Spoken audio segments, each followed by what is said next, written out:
Bonjour, nous ne nous connaissons pas, mais je sais que vous êtes réunis aujourd'hui pour faire d'Opel un champion français du service.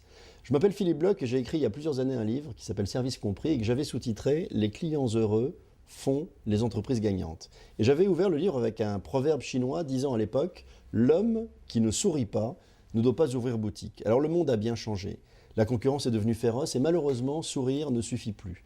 Il faut aujourd'hui à la fois s'organiser pour servir le client et se rappeler qu'à l'avenir, ce ne sont pas les gros qui vont manger les petits, mais ce sont les rapides qui vont manger les lents. Aujourd'hui, je pense qu'on peut affirmer que les clients enthousiastes font désormais les concessionnaires profitables. Nous sommes entrés dans l'économie de l'infidélité. Le client, c'est très simple, c'est devenu un dictateur, un zappeur fou.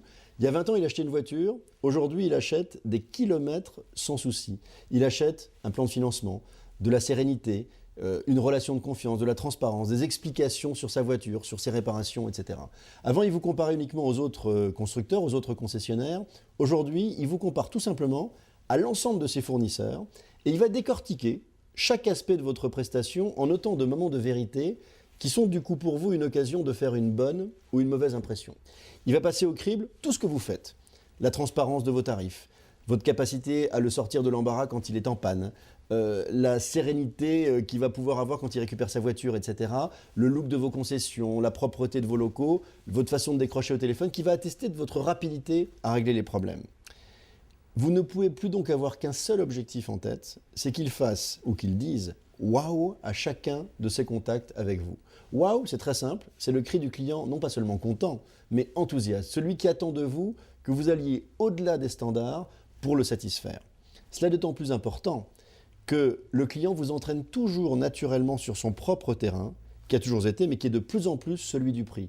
La seule façon de gagner de l'argent, c'est de l'entraîner sur notre terrain, votre terrain désormais, qui ne peut et qui ne doit être que celui de l'excellence en matière de service. Alors il n'y a pas de recette miracle, mais on peut au moins partager ensemble 3 idées. Première idée, communiquer votre état d'esprit.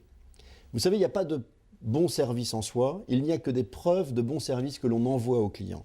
Imaginez un médecin qui vous reçoive avec une blouse tachée de sang. Eh bien, dans une concession, dans un magasin, dans n'importe quel point de vente, il y a plein de blouses tachées de sang.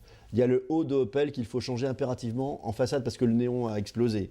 Il y a le siège qui a été trop rapproché. Il y a la station de radio qui a été déréglée. On a oublié de mettre du liquide pour nettoyer le pare-brise, etc. dans sa voiture. Qui sont autant d'éléments qui attestent du soin que l'on porte ou non à sa voiture.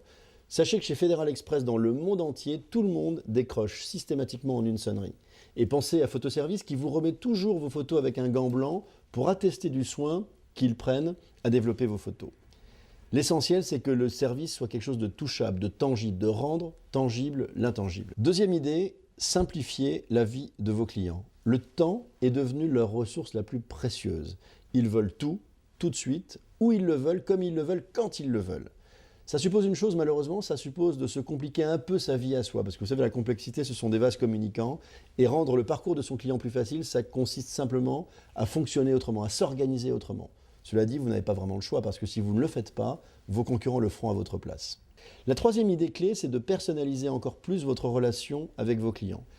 À mon avis, il ne s'agit plus de vendre 100 voitures, mais 100 fois la voiture d'un client. Vous savez, McDonald's affirme que dans le monde entier, chaque jour, ils vendent 60 millions de hamburgers. Mais un par un. Ce qui est difficile, ce n'est pas d'en vendre 60 millions.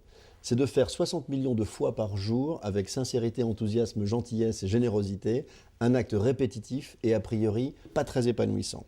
C'est d'autant plus important dans votre métier que le budget voiture du français est un budget énorme dans son année. Et que chaque passage en concession est vécu comme une contrainte, alors qu'au fond, ça devrait être vécu comme une source de plaisir. Ce qui tombe plutôt bien, et c'est une bonne nouvelle pour le coup, c'est que tout est entre vos mains. Puisque en fait, ça ne tient qu'à vous d'arriver à cet objectif. Montrez l'exemple. Ramassez les papiers qui traînent dans vos concessions. Décrochez en une sonnerie. Soyez vous-même celui qui se précipite vers un client parce que personne ne s'occupe de lui dans votre showroom. Et surtout, traitez chacun de vos collaborateurs comme si c'était l'un de vos clients. Et vous verrez qu'à son tour, il traitera bien mieux vos clients. Donnez du pouvoir aux premières lignes. Donnez du pouvoir à des responsabilités à ceux qui travaillent au contact direct du client. Et puis surtout, n'oubliez pas de temps en temps, parce qu'ils le méritent, de leur dire merci et bravo, parce que c'est ça aussi qui donne l'énergie du service. Mon conseil en conclusion, c'est finalement d'écouter un peu moins le bruit du moteur et beaucoup plus le bruit du client. Puis de se rappeler une phrase magnifique de Jean Boissonnat qui disait qu'en économie, quand on craint le pire, on le fabrique. Et quand on compte sur le mieux, on y contribue.